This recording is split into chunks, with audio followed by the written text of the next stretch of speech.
You may be right, I may be crazy, but it just may be a lunatic you're looking for.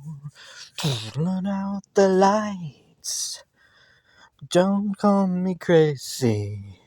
You may be wrong, you may be right.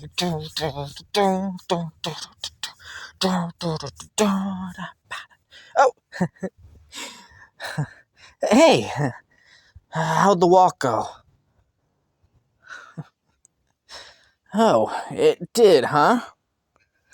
Well, forgive me for sounding skeptical, Hunter, but you're sweating and you've lost color. Sit down already before you fall over. Wild told you not to push it. It's only been a week. Hey, I may not agree with them on a lot of things, but we're on the same page on this one. You need to rest. Stubbornness isn't going to make you heal faster.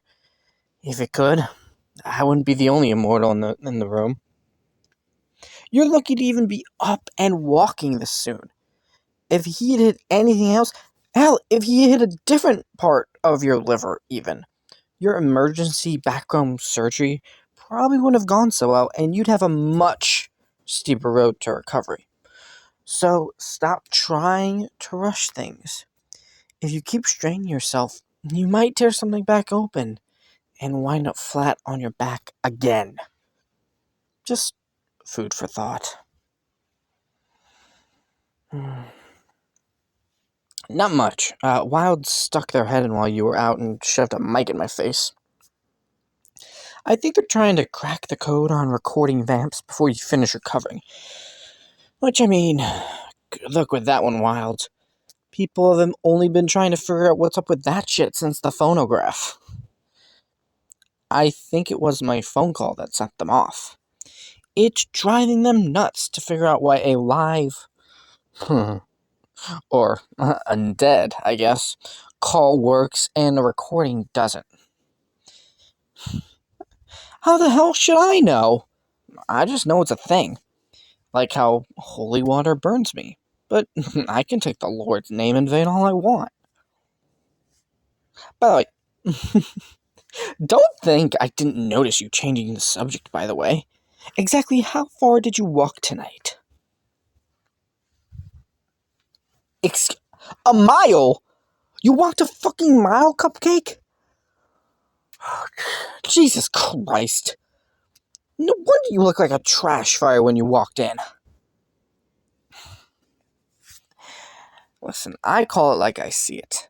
Don't get me wrong, the pain and suffering smells great on you. But I don't think that was what you were going for.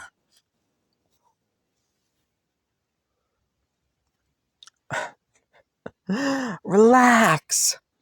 I wasn't making a pass at your neck. I meant what I said. I'm not going to try anything until you're feeling better. But that doesn't mean I don't notice when you walk in here looking like the easiest prey I've ever seen. Hunter, you know that Spitfire attitude is as cute as it is annoying. But I say this from a place of age and wisdom. Stop threatening to fight people when you look like you'll barf if you try to stand. Besides, wouldn't be a fair fight with the cuffs. Any progress on finding that key, by the way? Fucking Wild, they're such an asshole. Hey, I offered to pinky promise not to kill them. If they don't trust that, that's not on me. Besides, the cuffs aren't quite as bad now that there's some fabric between me and the silver. I still would have preferred cooler gloves, but at least the wool's got the burn down to a vague itch. Speaking of, how's the pain today?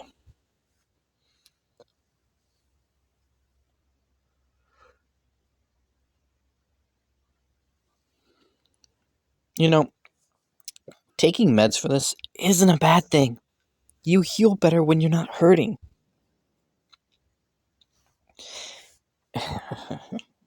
Excuse you. Seeing you higher than a kite is just a bonus. You think I'm not looking forward to you being officially back on your feet? Anything that helps you recover more quickly means less time for Wild to poke and prod at me.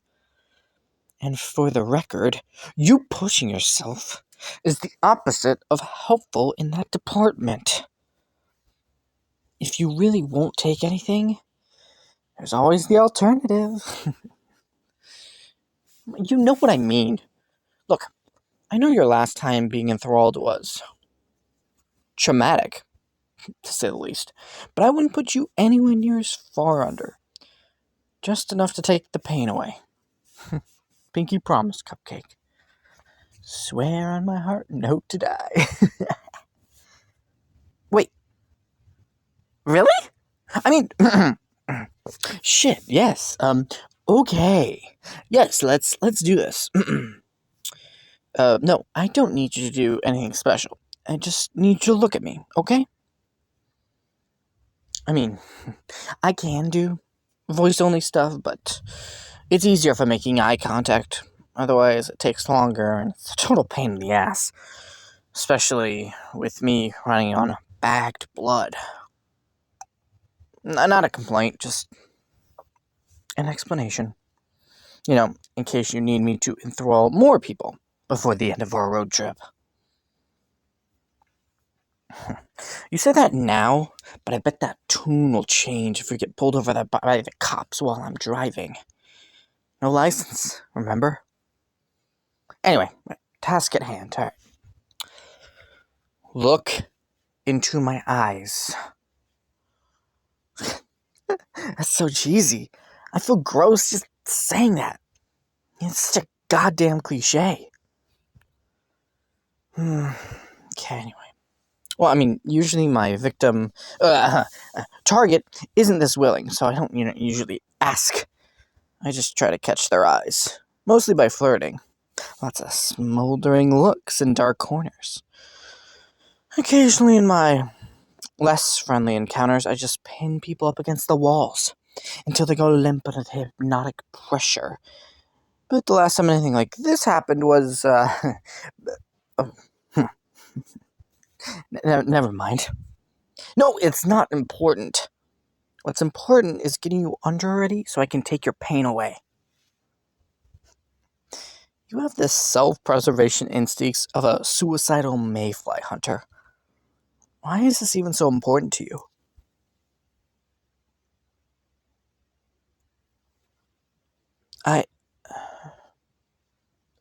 Fine.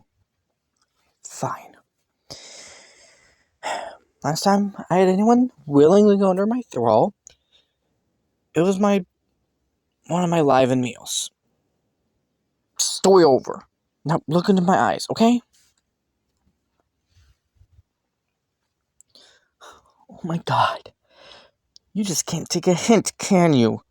This is private, Hunter. I don't want to talk about my past relationships. Okay? Well, I don't ask why you work alone, do I? No partners, no team, and sure I made quips about you probably getting into your line of work because a vampire killed your parents or whatever, but I haven't asked about what actually happened, because I understand some shit is traumatic and personal, and you don't ask.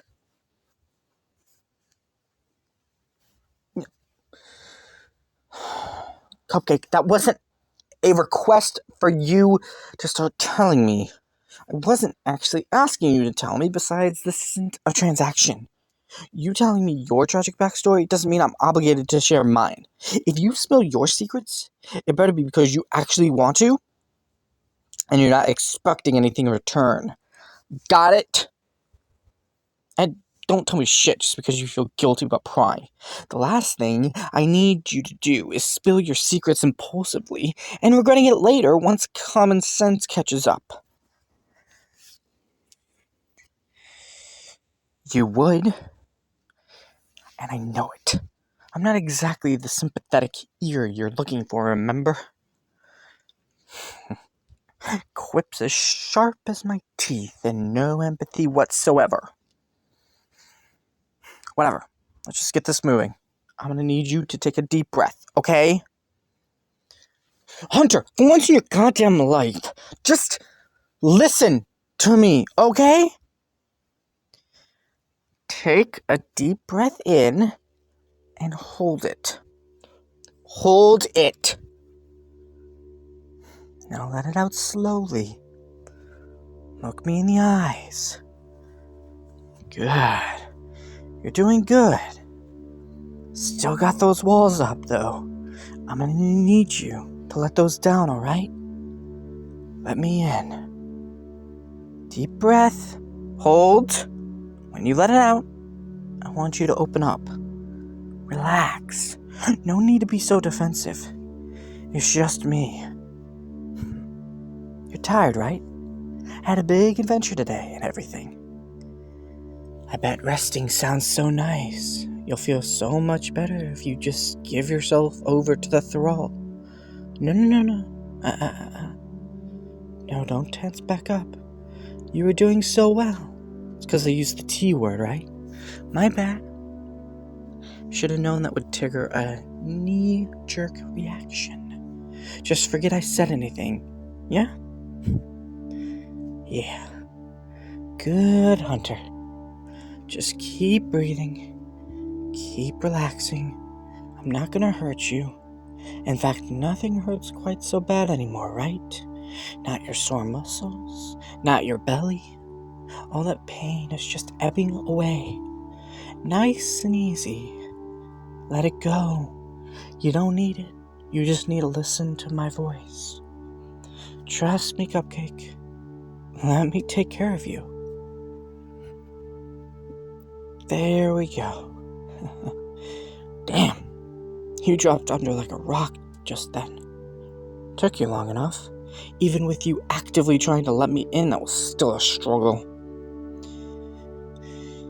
Lie down, alright? Give that body of yours a break. Feels nice, doesn't it? Not being in pain. I should really make you take those damn meds while you're under. Bitch about it later, but at least you wouldn't be wincing when you breathe too deep. I won't, though. Not when you trusted me to do this. You'll never let me in your head again if I fuck that up.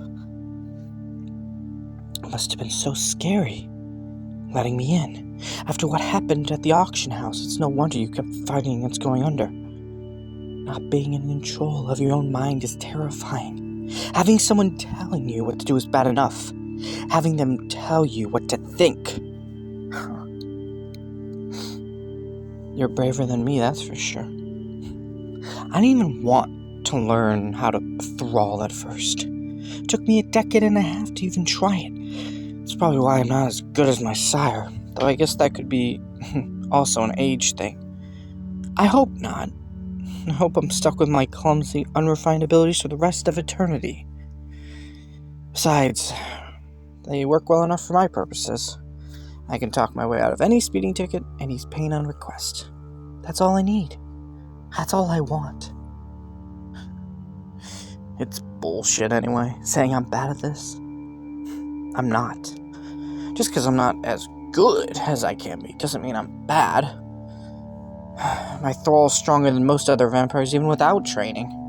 So take that, Victoria. Self-taught is plenty good for me. Shit. Okay, forget everything you just heard, Cupcake. Fuck, what is it with me and getting chatty with you while you're half conscious? Probably that you're easy to talk to, and I know that there's no consequences for me when you won't remember what I said. I get to vent as much as I want to without actually opening up. Man, a therapist would probably have a field day with that. Maybe I'll look into getting a vampire therapist when we finally settle down. Or just kidnap a regular one and keep him in my basement. Kidding. Forget I said that too. Man, it really has been a while since anyone let me put them under.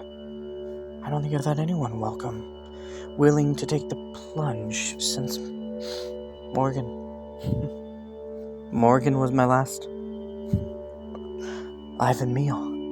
He was fun. I picked him up from a bar one night, just planning to drain him and dump the body, but shit. When he saw my fangs, I swear he looked like I just given him a puppy.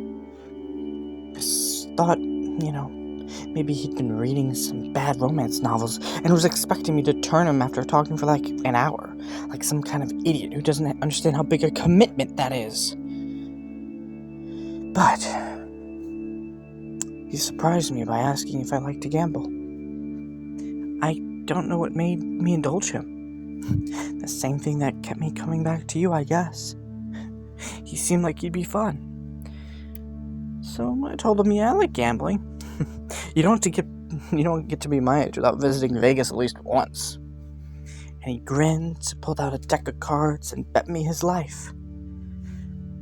I mean, it shouldn't have been much of a bet. I'd already been planning to kill him, and there was nothing stopping me from finishing him off, even if he did win.